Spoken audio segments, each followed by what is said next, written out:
That truck has been parked there for 72 hours. It is now classified as an abandoned vehicle under Bylaw 17C, and it will be towed at your expense. This is your final warning. That was the message, printed in an aggressive, oversized font, taped to my front door. It was the third notice in as many days, each one escalating in its self-important, quasi-legal jargon. I peeled the paper off the wood, the tape leaving a sticky residue that I knew would attract dust.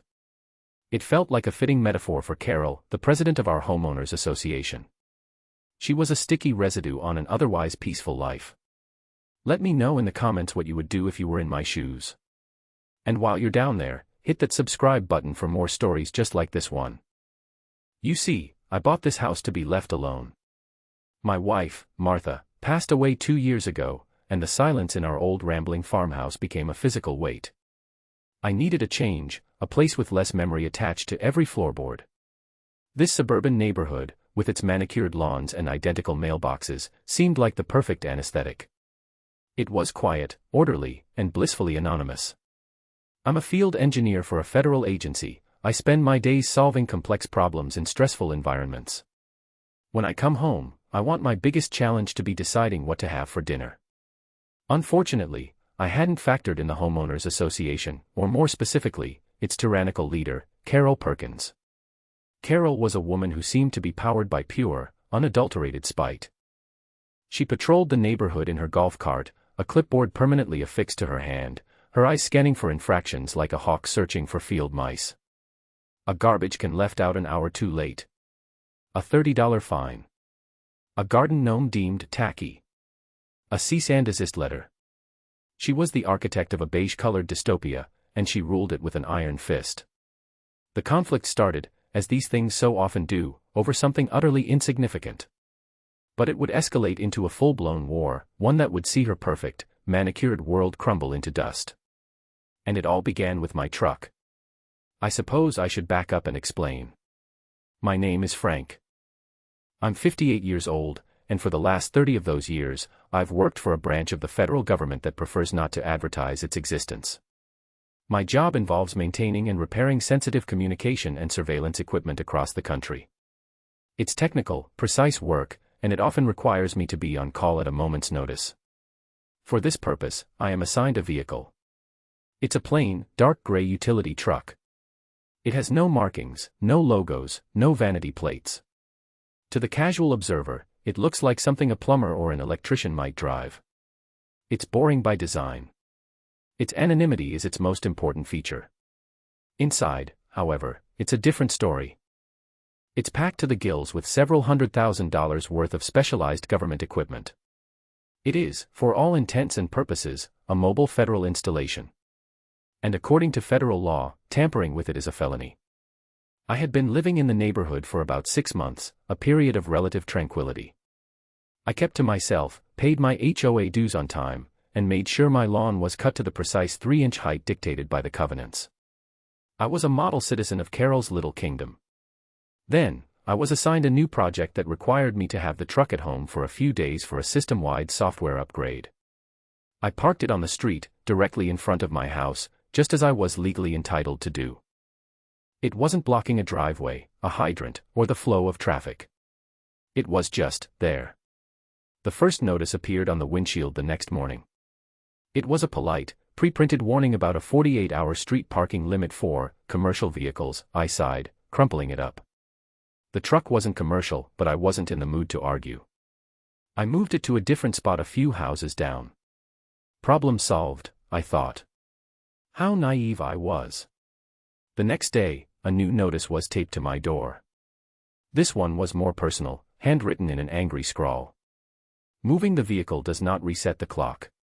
We have photographic evidence. This is your second warning. I was starting to get annoyed. This was a level of petty I hadn't encountered since middle school. I decided a reasonable, face-to-face conversation was in order. I walked over to Carol's house, a pristine 2-story colonial that was, of course, the gold standard of the neighborhood. She answered the door with a look of sour triumph, as if she'd been expecting me. Yes, she asked, her voice dripping with condescension. Carol, it's Frank from down the street, I said, keeping my tone level. I got your notes about my truck. It's not a truck, Mr. Miller. It's a commercial vehicle, and it's an eyesore.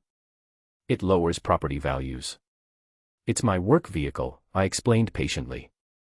And I can assure you, it's not commercial. It's registered as a private utility vehicle. She smirked, a truly unpleasant expression. The board defines what constitutes a commercial vehicle, not the DMV. And the board has decided that your thing qualifies. It needs to be parked in your garage or off the property entirely. It doesn't fit in the garage, I said, which was true. And I need it close by for my work. Then that sounds like a personal problem, she chirped, and began to close the door. That was my first real taste of her brand of tyranny. It wasn't about rules, it was about power. She enjoyed this. The conversation was over. The battle lines, it seemed, had been drawn. I went home, my blood simmering. I was a man who valued logic and reason. I had spent my career troubleshooting complex systems, finding the root cause of a problem and fixing it. Carol was a system with a bug, a glaring error in the code of the community. The next day, the final warning appeared. The one threatening to tow my abandoned vehicle, the 72-hour claim was a complete fabrication, a timeline she had invented to justify her aggression.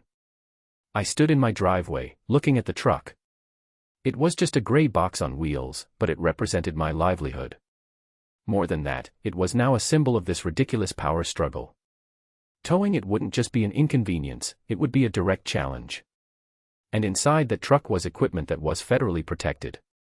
A slow smile spread across my face.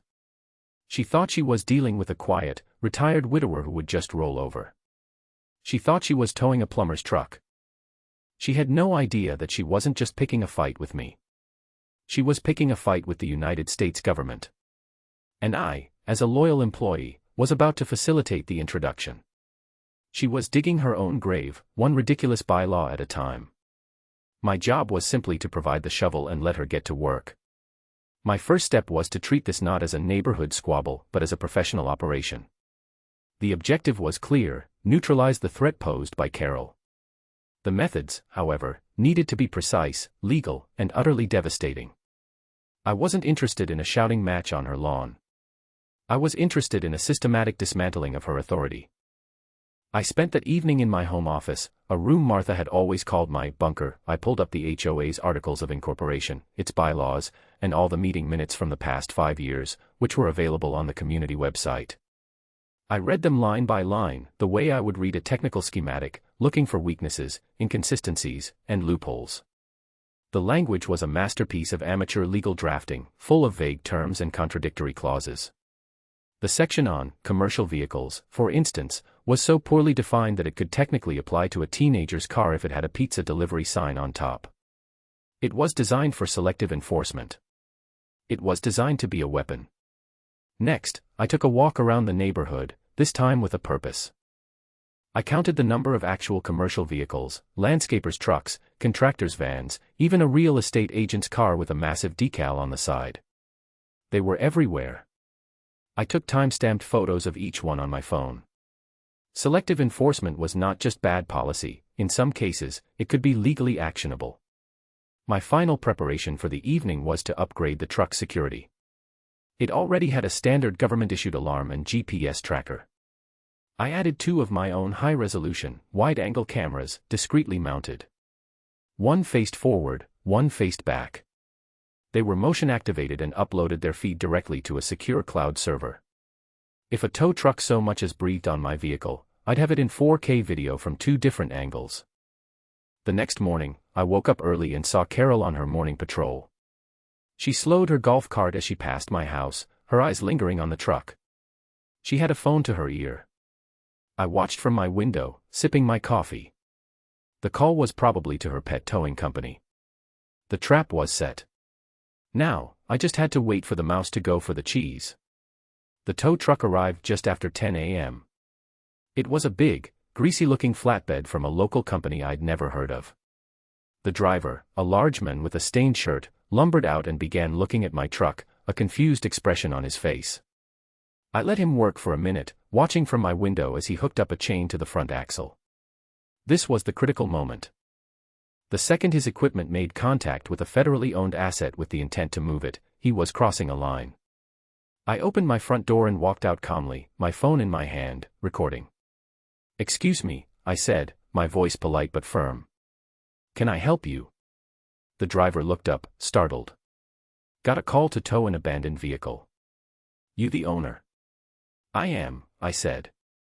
"And it's not abandoned." "Who authorized this tow?" "Lady named Carol."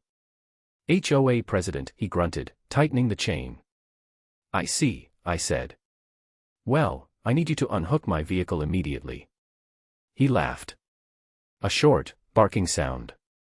"Yeah, not gonna happen, pal. I got my orders. You got a problem, take it up with her." "This isn't a suggestion," I said, my tone hardening slightly. "You are currently attempting to illegally seize a piece of United States government property. That vehicle and its contents are under federal protection. Continuing to do so is a felony under U.S. Code Title 18, Section 641-inch. The driver froze, the wrench in his hand. He stared at me, then at the boring gray truck, then back at me. I could see the gears turning in his head. I probably looked like just some cranky old guy.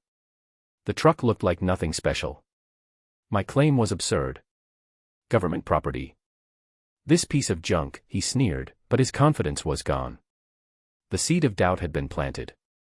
"I have my credentials," I said, not moving. "And this entire interaction is being recorded. So is your truck's license plate. I am giving you one final chance to unhook my vehicle and leave before I make a phone call. The people on the other end of that line will not be as polite as I am." From the corner of my eye, I saw movement. It was Carol, marching down the street from her house, her face a mask of furious indignation. She had been watching, and my interference had ruined her moment of triumph. "What is going on here?" she screeched, her voice sharp enough to cut glass. "I gave you an order to tow this vehicle." The driver looked from me to her, clearly wishing he were anywhere else. "This guy's saying it's government property, Carol. Says it's a felony." Carol let out a shrill laugh. "He's lying. He's just some retired nobody trying to scare you. I am the president of this HOA, and I am ordering you to remove this blight from my community right now." This was perfect. She was doubling down. She was incriminating herself on my recording. "Carol," I said, turning to face her directly. "I am telling you, as a point of fact, that this vehicle is an asset of the United States federal government. If you instruct him to move it, you will be committing a federal crime." "Oh, spare me your ridiculous threats," she spat. "You think you can intimidate me? I have bylaws. I have rules." "Your bylaws do not supersede federal law," I stated flatly. She turned to the tow truck driver, her face flushed with rage. "Are you going to listen to me or this crazy old man? I'm the one who signs your checks." The driver, caught between a rock and a hard place, made his decision. He chose the angry lady with the checkbook over the calm man talking about federal law. It was a poor choice. He shrugged at me. "Sorry, buddy. Gotta do what I'm told." He turned back to the winch controls. "Okay," I said, pulling my phone away from my face. I dialed a number I knew by heart. It was the direct line to my agency's regional security office. The phone was answered on the first ring. "Security, this is Agent Davis." "Mark, it's Frank Miller," I said, my voice carrying clearly in the quiet morning air. "I have a situation. I'm at my home address. I have an unauthorized civilian tow operator attempting to seize a field vehicle, asset number 7-3-4 Bravo. The local HOA president is on site, directing the action. I have advised both parties of the federal status of the asset, and they are refusing to comply. I need local law enforcement and a field security team dispatched immediately." There was a pause on the other end, then a flurry of typing. "Understood, Frank. Local PD and a security detail are en route. ETA is 6 minutes for police, 10 for our guys. Maintain visual and do not engage further. We'll handle it from here." "Acknowledged," I said, and hung up. I looked at Carol. Her smug expression had vanished, replaced by a flicker of uncertainty.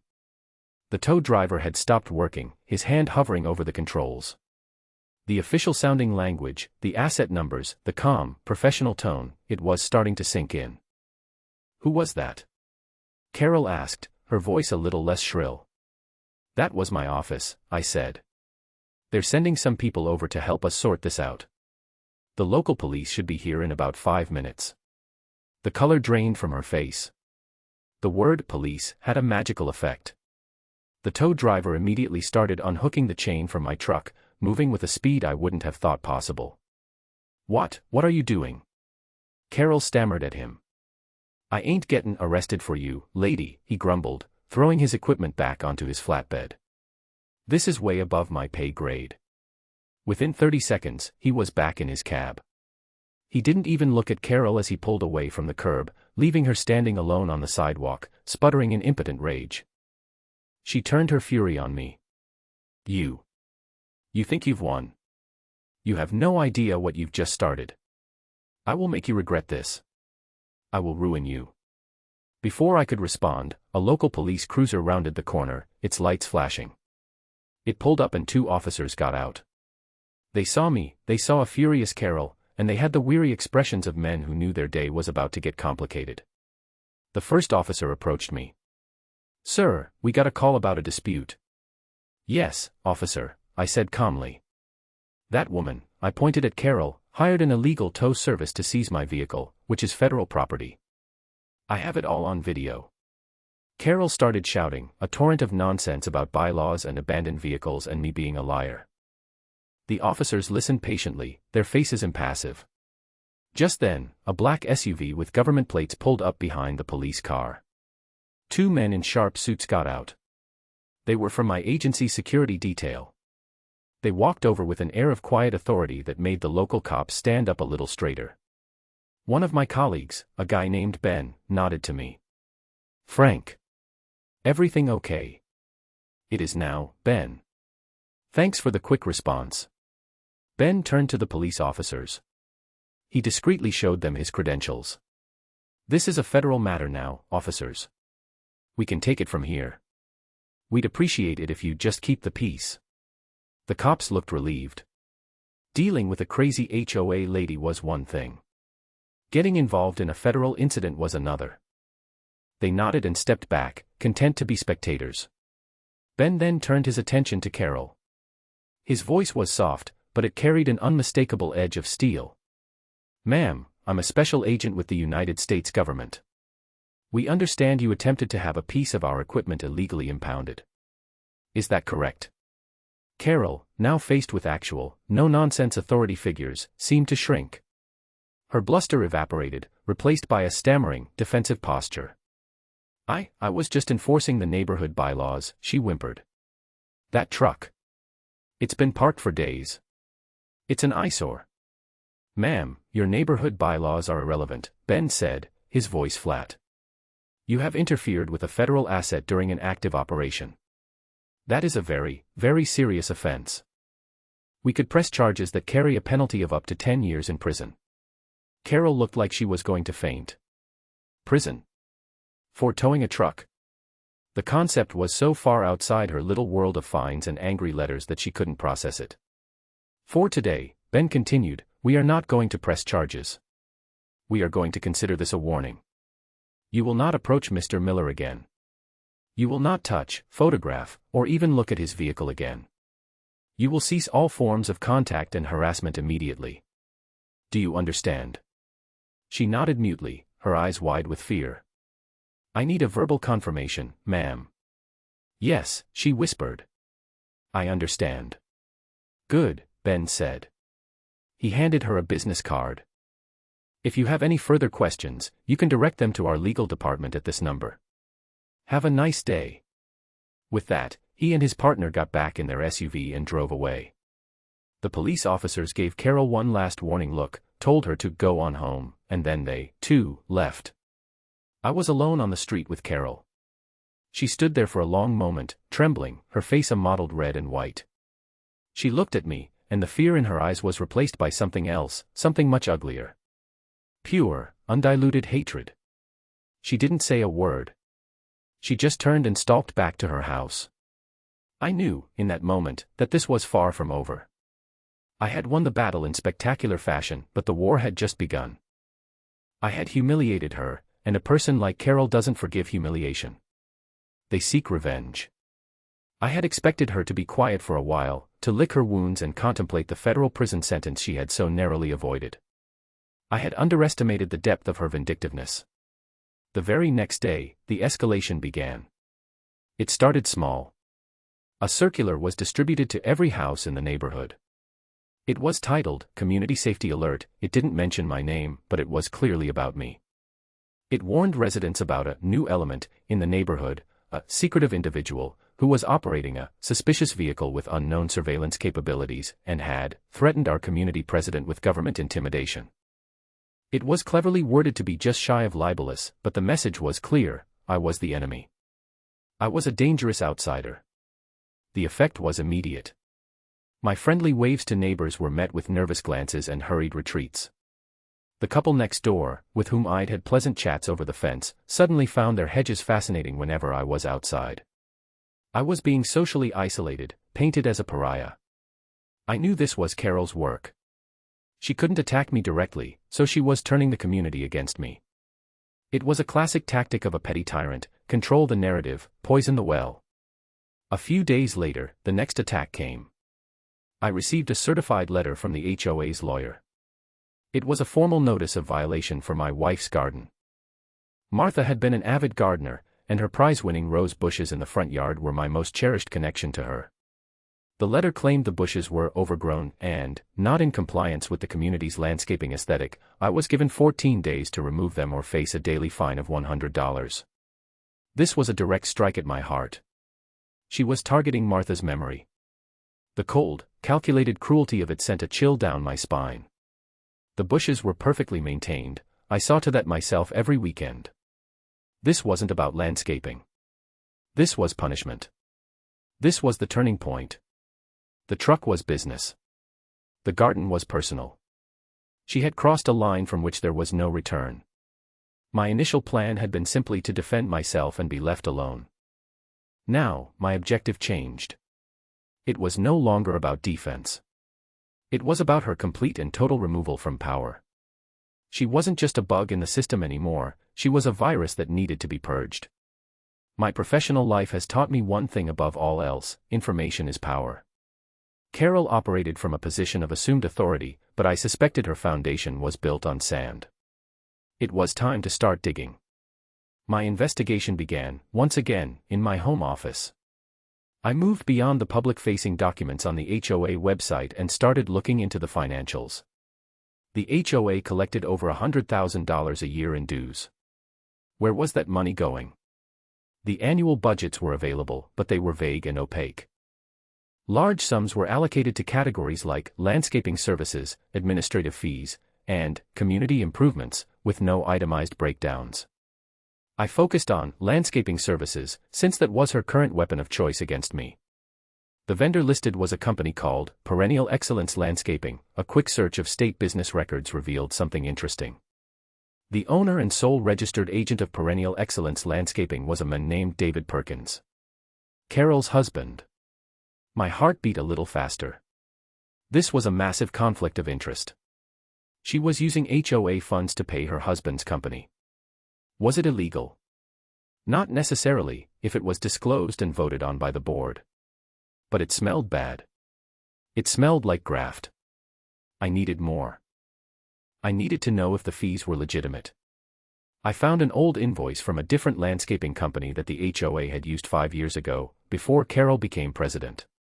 I compared the rates. The previous company had charged $15,000 a year for lawn maintenance, mulching, and seasonal planting for all the common areas. Perennial Excellence was charging $40,000. The service provided was noticeably worse. The grass in the common areas was often patchy, the mulch was thin, and the seasonal flowers were sparse. She was awarding her husband a grossly inflated, no-bid contract, and the community was getting fleeced. This was the weakness I was looking for. This was the crack in her foundation. Her power was built on the perception that she was a fierce protector of the community's standards and property values. The reality was that she was using her position to enrich her own family at the expense of her neighbors. But I needed undeniable proof. I needed to see the contracts, the checks, the bank statements. And for that, I would need a source on the inside. I started setting up my surveillance again, but this time, it wasn't pointed at my truck. I installed a small, weatherproof camera, disguised as a birdhouse, in a tree in my front yard. It had a perfect, unobstructed view of Carol's house across the street. It was completely legal, as it was on my property and only recorded the public view of her house. I also began a new routine. Every morning, I would take a walk around the neighborhood at dawn, a thermos of coffee in my hand. I wasn't just getting exercise. I was observing. I was mapping out patterns. Who were Carol's allies on the board? Who seemed to dislike her? Who were the other residents chafing under her rule? My ally came from an unexpected source. His name was Gus, a retired police detective who lived 2 doors down. He was a quiet man who kept to himself, but I'd seen the way he watched Carol with a look of professional disdain. One morning, I saw him in his driveway and decided to make my move. "Morning, Gus," I said. He nodded back. "Frank. I've been meaning to ask you," I said, getting straight to the point. "You were on the force for what, 30 years?" 32, he said, his eyes sharp. "Why?" "I'm looking into some financial irregularities with the HOA," I said, lowering my voice. "Specifically, the landscaping contracts. Seems our president is paying her husband's company an awful lot of our money for subpar work." A slow grin spread across Gus's face. "You don't say." "I've been wondering about that myself. The woman acts like the HOA is her personal piggy bank." "I need proof, Gus. Bank records, contracts. Something concrete." He stroked his chin, thinking. "The treasurer is a guy named Martin. He's a timid little fella. Carol has him wrapped around her finger. But his term is up next month. And I happen to know he's not running again. He's terrified of Carol, but he might be willing to talk once he's out." "That's good to know," I said. "But I don't think I can wait a month. She's coming after my wife's garden. This is personal now." Gus looked over at my rose bushes, and his expression softened. He had known Martha, as had everyone on the block. He knew what those roses meant. "All right, Frank," he said, his voice firm. "Let's take the witch down. I've still got a few friends in the Financial Crimes Division. They can't launch an official investigation without a formal complaint, but they can. Tell me what kind of documentation a prosecutor would need to see." We had formed an alliance. The engineer and the detective. Carol had no idea what was coming. She was busy fighting a war on her own terms, with letters and public shaming. We were about to change the battlefield entirely. The game was no longer about bylaws. It was about embezzlement and fraud. With Gus providing guidance on what constituted actionable evidence, my plan began to take shape. It wasn't enough to just expose the landscaping contract. That was a conflict of interest, maybe some minor fraud. To truly bring her down, I needed something more, something undeniable and criminal. I needed to build a case so airtight that it would not only remove her from power but put her behind bars. My grief for Martha was hardening into a cold, diamond-sharp resolve. This was for her. My plan had 2 phases. Phase 1 was baiting the trap. Phase 2 was collecting the evidence to spring it.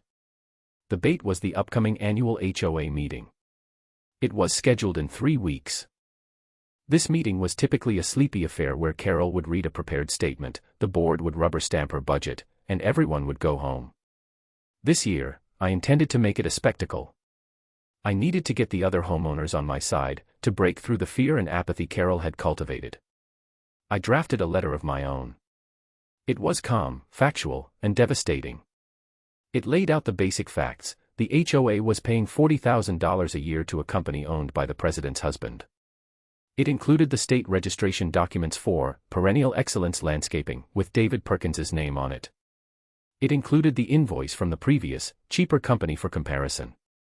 It didn't make accusations, it just presented the data and asked questions.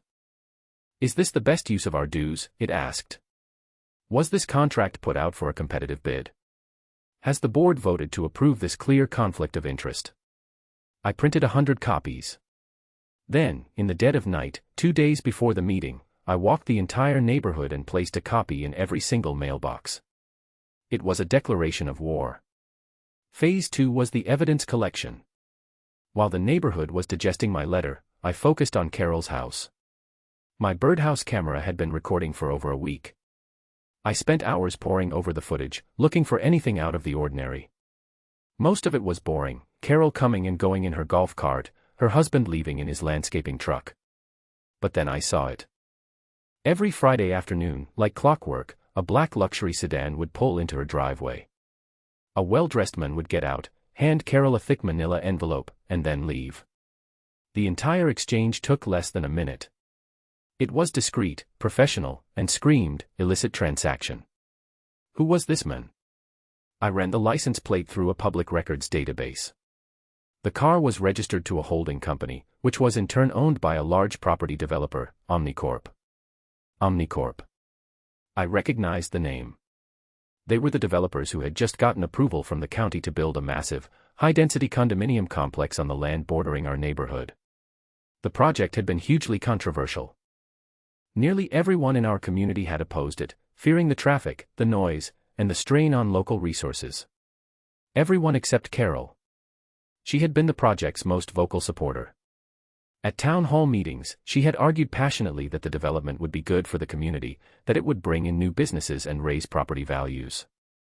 She had used her position as HOA president to lend official-sounding support to Omnicorp's proposal. The project had been narrowly approved by the county zoning board a few months ago. And now, here was a man who was likely from Omnicorp, hand-delivering a thick envelope to her every single week. It didn't take a detective to connect the dots. This wasn't just embezzlement from the HOA. This was bribery. This was public corruption. This was a felony. I had her. But I still needed the final piece of the puzzle. What was in the envelope? I needed proof. The day of the HOA meeting arrived. The atmosphere in the community clubhouse was electric. Usually, only a dozen or so residents showed up. Tonight, the room was packed. My letter had worked. People were murmuring, holding copies of my handout, their faces a mixture of anger and concern. Carol and the other 4 board members sat at a long table at the front of the room. She looked furious, her face pale and tight. She knew who was responsible for this unprecedented turnout. Her eyes scanned the crowd and locked onto me. She gave me a look of pure venom. The meeting began. The treasurer, Martin, timidly read the budget, his voice trembling when he got to the landscaping services line item. A wave of muttering swept through the room. Carol banged her gavel. Order. Order. She then launched into a preemptive defense. She talked about how her husband's company was giving the community a friends and family discount, how they were more reliable than any other service, how this was all a smear campaign by a disgruntled resident who refuses to follow our rules. She was lying, and everyone knew it. The questions started coming, fast and furious. Why wasn't this disclosed? Someone shouted from the back. Did the full board approve this contract? Asked another. Carol's composure started to crack. She deflected, she obfuscated, she threatened. This is not the proper forum for these baseless accusations, she snapped. This was my cue. I stood up. Carol, I said, my voice cutting through the noise. The room fell silent. You're right. Maybe we should talk about a different line item. Let's talk about the HOA's legal fund. She looked confused. What about it? According to the budget, we spent $20,000 last year on legal and zoning consultations. Who did we hire? That's confidential board business, she said dismissively. Was it, by any chance, the law firm that represents Omnicorp? I asked, letting the name hang in the air. A gasp went through the crowd. Carol's face went white. She had been using HOA money to pay the lawyers who were helping the developers fight against the community's own interests. That's an outrageous lie, she shrieked. Is it? I said, holding up my phone. Because I have a copy of a cancelled check from the HOA's bank account made out to that very firm, signed by you. It was obtained through a public records request to the county zoning board, where it was submitted as part of Omnicorp's application. You were paying their lawyers with our money. The room erupted. The trap had been sprung. Her credibility, the very foundation of her power, was shattered. People were on their feet, shouting, pointing at her. The other board members looked horrified, clearly having been kept in the dark. Carol was cornered. She did what all tyrants do when their power is threatened. She lashed out. "This meeting is adjourned," she screamed, banging her gavel frantically. She gathered her papers and practically fled the room, the shouts of angry homeowners following her out the door. I had won the battle of the HOA meeting. I had exposed her corruption and turned the community against her. But in doing so, I had also made her more dangerous than ever. A cornered animal is a vicious one. I knew her retaliation would be swift and severe. I needed to be ready. The final, critical piece of evidence was still missing, and I had a feeling her next move would be the one to deliver it right into my hands. Carol's retaliation was not subtle. The day after the disastrous HOA meeting, I found a notice of eviction taped to my door. It was a laughable, legally impotent document she had clearly typed up herself, claiming that I had violated the HOA covenants to such an extent that my right to reside within the community was hereby terminated. It was nonsense, of course, but it was a clear signal. The gloves were off. The next day, 2 trucks from Child Protective Services pulled up to my next-door neighbor's house. I watched in horror as they questioned the young couple for over an hour. Later, my neighbor, his face pale with shock and anger, told me they had received an anonymous tip that he was an unfit father. The tip, he said, was full of specific, fabricated details that could have only come from someone who watched his house closely. Someone like Carol. She was using a state agency designed to protect children as a weapon of harassment against anyone she perceived as my ally. This was a new level of depravity. She wasn't just a corrupt bully anymore, she was a menace, a danger to the entire community. The fear she had instilled was curdling into outright hatred. More and more neighbors started talking to me, sharing their own stories of Carol's harassment and intimidation. The community was a powder keg, and she was flicking matches at it. Her final, desperate attack against me was the most vicious. She started a whisper campaign, a disgusting rumor that I was some kind of predator. She preyed on the fact that I was a single, older man who kept to himself. It was a vile, scorched-earth tactic designed to utterly destroy my reputation and drive me out of the neighborhood for good. But she had made a critical error. She had become so consumed by her rage that she got sloppy. Her focus was on me, on her perceived enemies, and she was no longer paying attention to her own vulnerabilities. The whistleblower I had been hoping for came from the one place she never would have expected, her own house. It was a Thursday night, about a week after the HOA meeting. I was in my office, reviewing footage from the birdhouse camera, when I saw a figure slip out of Carol's front door. It was a young man in his early 20s, carrying a backpack. He looked around furtively before hurrying down the street, away from my house. I recognized him as Carol's son, Kevin, a college kid who was home for the summer. Something about his demeanor told me this was not just a kid going out for the night. 20 minutes later, my doorbell rang. It was Kevin. His face was blotchy, his eyes red-rimmed. He looked terrified. "Mr. Miller," he asked, his voice barely a whisper. "Can I talk to you?" "It's about my mom." I ushered him inside. He sat on my couch, wringing his hands. "I heard what you said at the meeting," he began. "About the developers, Omnicorp. It's all true. It's worse than you think." He explained that his mother had been controlling and emotionally abusive his entire life. She controlled his finances, his social life, everything. He had recently discovered that she had taken out student loans in his name without his knowledge and was spending the money herself. When he confronted her, she had threatened to disown him and throw him out. "She keeps everything in her home office," he said, his voice trembling with a mixture of fear and resolve. "The contracts with my dad's company, the bank statements. And the envelopes from that guy from Omnicorp. She keeps them in a locked file cabinet." He paused, took a deep breath, and then reached into his backpack. He pulled out a small, metal key and a thick stack of papers bound with a rubber band. "This is the key to the cabinet," he said, placing it on my coffee table. "And these. I took these from her desk tonight. They're the bank statements for the secret account where she deposits the cash." I picked up the statements. There were monthly cash deposits, each for exactly $10,000. The deposits had started 18 months ago, right when the OmniCorp zoning proposal was first submitted. The account was in Carol's name only. It was the smoking gun. "She's gone crazy, Mr. Miller," Kevin said, tears welling in his eyes. "She's hurting people. She needs to be stopped." He had taken an immense risk coming to me. I knew I had to protect him.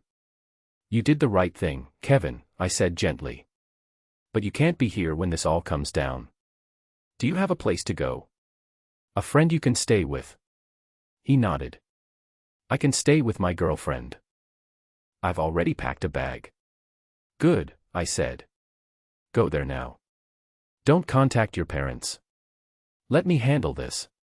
I'll make sure the authorities know you were a cooperating witness. You won't be in any trouble." He thanked me, his shoulders slumping with relief, and left. I now had everything I needed.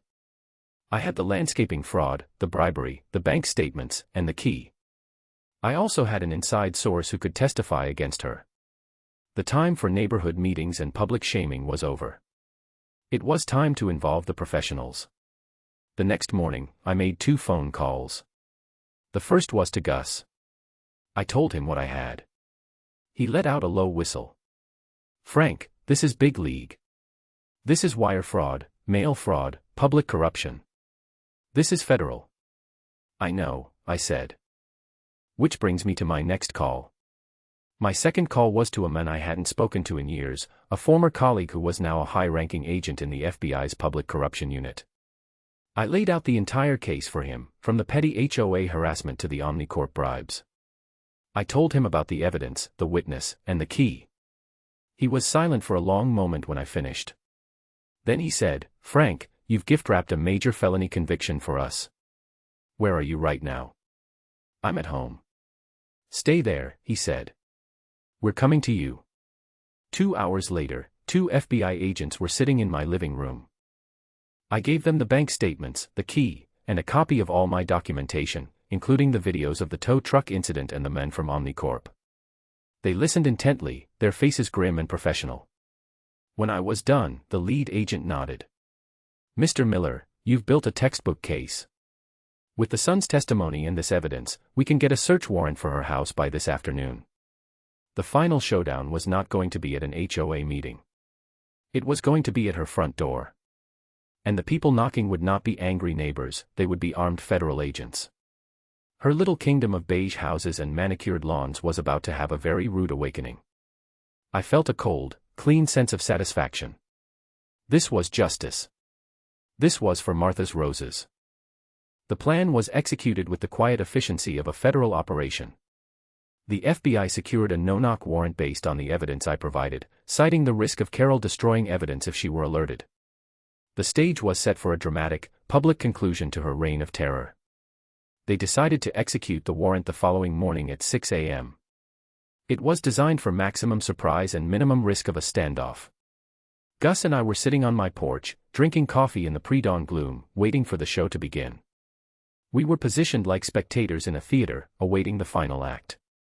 Right on schedule, 2 dark SUVs and a van marked FBI rolled silently down our street and came to a stop in front of Carol's house. A team of about a dozen agents, clad in tactical vests, emerged and swarmed the property with practiced, silent speed. A heavy battering ram splintered the front door.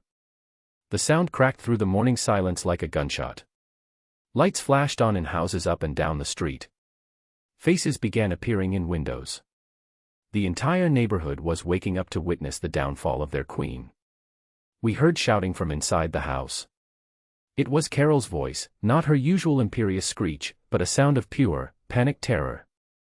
A few minutes later, the agents emerged from the shattered doorway. First came her husband, David, in his pajamas, his hands cuffed behind his back, his face a mask of stunned disbelief. He was a co-conspirator in the landscaping fraud, and they were taking no chances. Then came Carol. It was a sight I will never forget. She was in a fluffy pink bathrobe, her hair in disarray, her face streaked with tears and makeup. The mask of the all-powerful HOA president was gone, replaced by the face of a common criminal, terrified and exposed. 2 agents had her by the arms, and she was struggling, trying to pull away. You can't do this to me, she was screaming, her voice raw with hysteria. I am the president. I have rights. This is all a misunderstanding. As they led her across her perfectly manicured lawn, she saw me. Our eyes met across the street. She stopped struggling, her body going rigid. The terror in her eyes was replaced, for one last time, by that familiar, venomous hatred. You, she shrieked, pointing a trembling, cuffed hand at me. This is your fault. I'll get you for this. I will destroy you. Do you hear me? I will ruin you. It was her final, impotent threat. A hollow echo of the power she once wielded. I didn't say a word. I just took a slow, deliberate sip of my coffee and held her gaze. My silence was a more powerful response than any words could ever be. It was the silence of victory. The agents pushed her into the back of one of the SUVs. The door slammed shut, cutting off her tirade. The vehicles pulled away, disappearing down the street, leaving a stunned and silent neighborhood in their wake. It was over. The aftermath was swift and decisive. The FBI search of Carol's house, using the key provided by her son, uncovered everything. They found the file cabinet with years of fraudulent invoices from her husband's company. They found ledgers detailing the kickback scheme. And, in a safe in her closet, they found envelopes stuffed with over $200,000 in cash, the bribes from Omnicorp. Faced with an avalanche of evidence and the testimony of her own son, Carol's legal defense collapsed. She and her husband both took plea deals to avoid a lengthy trial. David got 2 years in a minimum security prison for fraud. Carol, as the mastermind and a corrupt public figure, an HOA president, in this case, can be charged with public corruption, was sentenced to 8 years in a federal penitentiary. She was also ordered to pay restitution to the HOA for the money she had embezzled and to forfeit all the bribe money to the government. They lost everything, their house, their savings, their reputation. They were completely and utterly ruined. The news about Omnicorp's bribery created a massive public scandal. The county zoning approval for their condominium project was rescinded, and the company faced a massive federal investigation of its own. The man in the black sedan was indicted, along with 2 of the company's vice presidents. The community began to heal. A special election was held for the HOA board. Gus, despite his reluctance, was unanimously elected as the new president. His first act was to call for a complete audit of the HOA's finances and a review of every bylaw Carol had ever written. The ridiculous rules were methodically dismantled. The landscaping contract was put out for a competitive bid, and we hired a company that did twice the work for half the price. The atmosphere in the neighborhood changed, almost overnight. The fear was gone, replaced by a sense of liberation and camaraderie. People started talking to each other again. Kids played in the streets. It felt like a town that had been liberated from a long and oppressive occupation. I became something of a local hero, a title I never wanted and felt deeply uncomfortable with. People would stop me on my walks to thank me. I would just nod and say I was glad it was over. My only request to the new board was that they add a clause to the bylaws specifically protecting memorial gardens. They named it the Martha Miller Clause, that meant more to me than any amount of praise. A few weeks after the sentencing, I was tending to Martha's roses. They were in full bloom, their fragrance filling the warm afternoon air. My neighbor, the one Carol had targeted with the false CPS report, came over to the fence. They look beautiful, Frank, he said, gesturing to the roses. Martha did all the hard work, I replied. I'm just the caretaker. We stood in comfortable silence for a moment, watching our kids play together in his yard. You know, he said finally, it's funny. You bought that house to be left alone, and you ended up saving the whole neighborhood. I thought about that. I had come here seeking peace and quiet, an escape from the pain of my past. Instead, I had been drawn into a conflict that forced me to fight. But in fighting for my own peace, in defending the memory of my wife, I had inadvertently brought peace to everyone else. I realized that true peace isn't about isolation or the absence of conflict. It's about having a community where people treat each other with fairness and respect. It's about having the courage to stand up to bullies, not with anger and threats, but with intelligence, patience, and a resolve as strong as steel. Carol had tried to take my peace, to tarnish my wife's memory. But in the end, all she had done was remind me of what was truly worth fighting for. She had built her kingdom on a foundation of fear and lies, a house of cards just waiting for a steady hand to pull the right one out from the bottom. I was simply that hand. I looked at my plain gray truck, parked quietly on the street. It looked so ordinary, so unassuming. No one would ever guess the role it had played in this suburban drama. To everyone else, it was just a truck. But to me, it was a symbol. A symbol that sometimes, the most powerful things are the ones that hide in plain sight. I finished my pruning, the sun warm on my back. The neighborhood was quiet, but it was a different kind of quiet now. It wasn't the silence of fear. It was the sound of peace. My peace. And it was finally real.